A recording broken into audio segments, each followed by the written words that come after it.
ذالک بأنہم کانوا یکفرون بآیات اللہ، یہ اس لیے کہ وہ اللہ کی آیات کا انکار کرتے تھے، وَيَقْتُلُونَ الْأَنْبِيَاءَ بِغَيْرِ حق، اور انبیاء کو ناحق قتل کرتے تھے، ذالک بما عصوا وکانوا یعتدون، یہ اس لیے تھا کہ انہوں نے نافرمانی کی اور وہ حد سے بڑھ جایا کرتے تھے۔ اللہ کے رسول صلی اللہ علیہ وسلم کی حدیث کئی مرتبہ میں عرض کر چکا ہوں جامع ترمذی میں، آپ نے فرمایا کہ لازماً میری امت پر بھی وہ حالات آئیں گے جو بنی اسرائیل پر آئے تھے، جیسے ایک جوتا دوسرے جوتے کے بالکل مشابہ ہوتا ہے۔ ان پر ذلت کیوں آئی؟ اللہ کے دین کی تعلیمات پر انہوں نے عمل نہیں کیا۔ ان پر محتاجی کیوں آئی؟ اللہ کے دین کی ذمہ داریوں کو ادا نہیں کیا۔ آج یہ ذلت اور رسوائی کی تصویر مسلمانوں کی امت پیش کر رہی ہے۔ دنیا کے کونے کونے میں ہم ظلم کا شکار ہیں، اس لیے کہ اللہ کے دین کے تقاضوں کو ہم نے فراموش کر دیا۔ اللہ ہمیں سچی توبہ کی توفیق عطا فرمائے اور اپنے دین کی دعوت اور اس کی قیام کی جد و جہد کے لیے قبول فرمائے۔ اب پھر قرآن حکیم کا توازن اور بیلنس نوٹ فرمائیے۔ ان میں جو لوگ برے تھے ان کا ذکر تو آ گیا، کچھ اچھے لوگ بھی اگر تھے تو قرآن نے ان کی صفات کا بھی ذکر کیا ہے۔ یہ توازن اللہ کے کلام میں ملتا ہے۔ بندوں کے کلام میں وہ ایکسٹریمزم ہوتا ہے، انتہا پسندی ہوتی ہے۔ کسی سے محبت کریں گے تو ہر بری بات بھی تسلیم کر لیں گے، اور کسی سے دشمنی کریں گے تو اس کی اچھائی کا بھی انکار کر دیں گے۔ لیکن اللہ کا کلام سراسر توازن پر مبنی ہے۔ اب اہل کتاب میں سے کچھ نیک لوگوں کا ذکر، لیسوا سواء، یہ سب برابر نہیں ہیں۔ من اہل الکتاب امۃ قائمہ، اہل کتاب میں سے ایک جماعت ہے جو قائم ہے حق پر، یتلون آیات اللہ آناء اللیل، رات کے اوقات میں وہ اللہ کی آیات کی تلاوت کرتے ہیں، وہم یسجدون، اور وہ سجدہ کرتے ہیں، یؤمنون باللہ والیوم الآخر، وہ ایمان رکھتے ہیں اللہ پر اور آخرت کے دن پر، ویأمرون بالمعروف وینہون عن المنکر، وہ اچھی بات کا نیکی کا حکم دیتے ہیں، وہ برائی سے روکتے ہیں، ویسارعون فی الخیرات، اور وہ نیکی کے کاموں میں تیزی کرتے ہیں، آگے بڑھنے کی کوشش کرتے ہیں، وَأُولَٰئِکَ مِنَ الصَّالِحِینَ، اور یہی لوگ نیکوکاروں میں سے۔ یہ ہیں اہل کتاب میں سے بعض نیک لوگوں کی صفات۔ اس میں بھی نوٹ فرمائیے کہ نیکی کا حکم دیتے ہیں اور برائی سے منع کرتے ہیں۔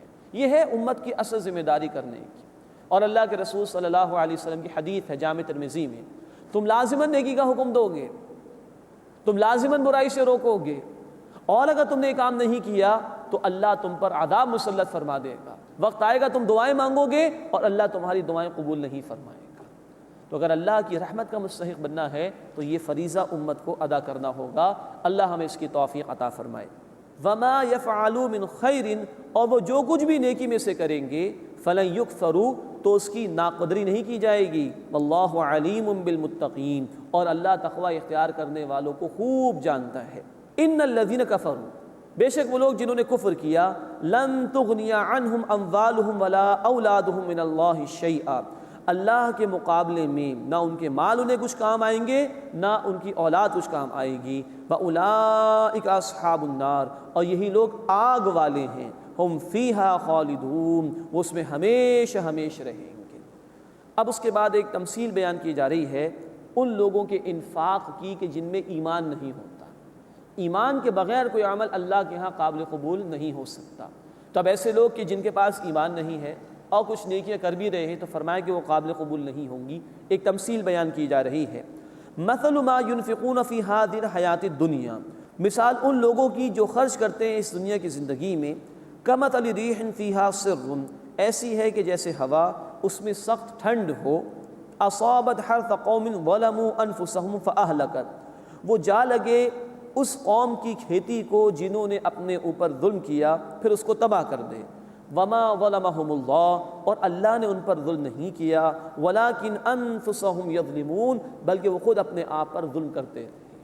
تو ایمان کے بغیر نیکی ایسی ہی ہے کہ انسان نے خوب فصل اگائی ہو لیکن وہ تباہ و برباد ہو جائے، کچھ بھی حاصل نہ ہو۔ اس کے بعد یہود و نصارہ اور کفار سے تعلقات کے حوالے سے ایک بڑی اہم رہنمائی دی جا رہی ہے، جو کہ ایک اسلامک گورنمنٹ کی خارجہ پالیسی کا بھی بڑا اہم اصول ہے۔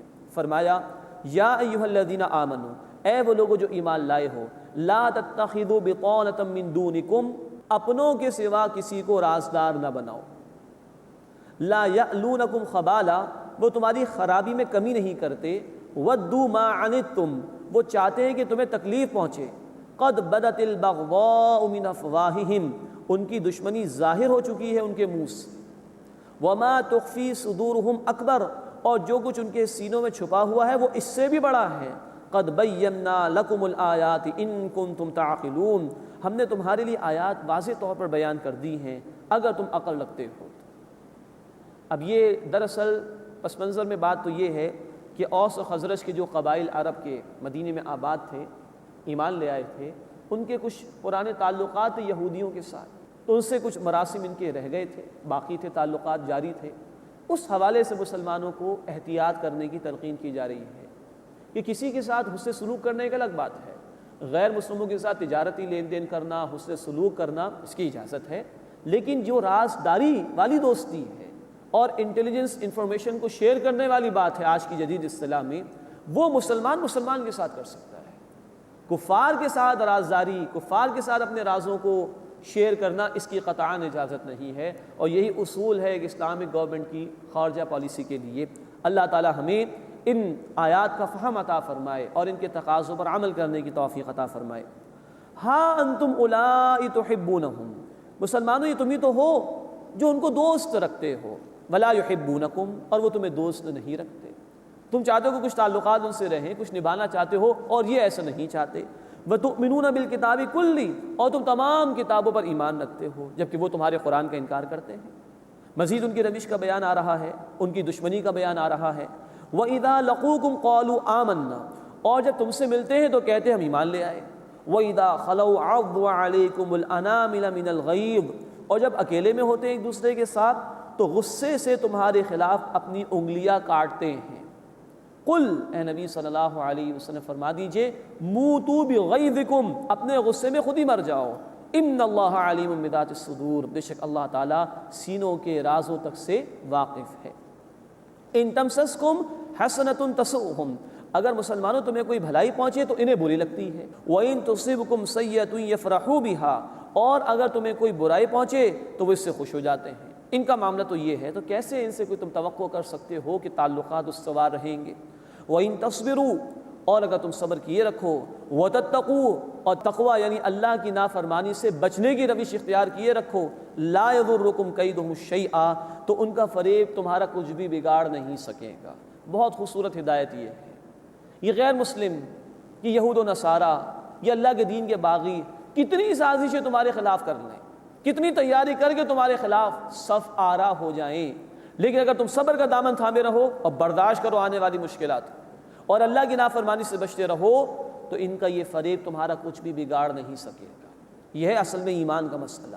مومن کا توکل اسباب پر نہیں ہوتا، مومن کا توکل اللہ رب العزت کی ذات باری تعالیٰ پر ہوتا ہے۔ اللہ ہمیں اپنی ہی ذات پر توکل عطا فرمائے اور غیروں اور اللہ کے دین کے باغوں کے شروع سے ہماری حفاظت فرمائے۔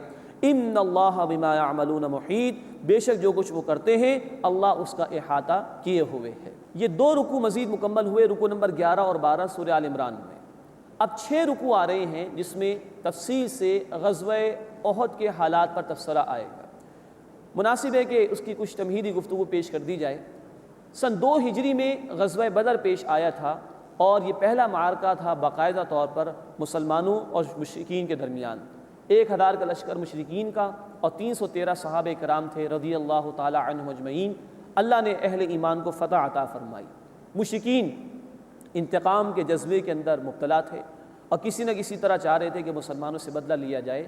چنانچہ شوال 3 ہجری میں انہوں نے فیصلہ کیا مسلمانوں کے خلاف اقدام کرنے کا۔ مزید نوٹ فرمائیے کہ بدر کے موقع پر ابو سفیان بعد میں ایمان لائے تھے رضی اللہ تعالی عنہ، اس وقت وہ مشرکین کی ہی طرف تھے۔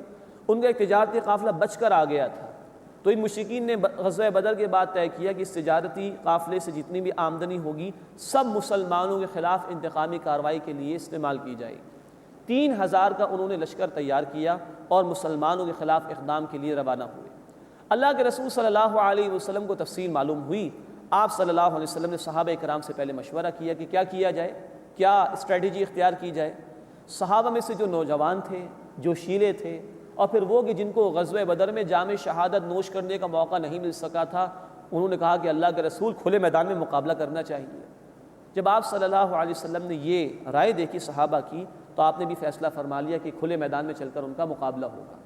گو کہ آپ صلی اللہ علیہ وسلم کی اصلاً اپنی رائے یہ تھی کہ مدینے کا دفاع کیا جائے، اور اتفاق یہ تھا کہ عبداللہ بن ابی جو منافقین کا سردار تھا اس کی رائے بھی یہی تھی کہ مدینے کے اندر ہی محفوظ رہے۔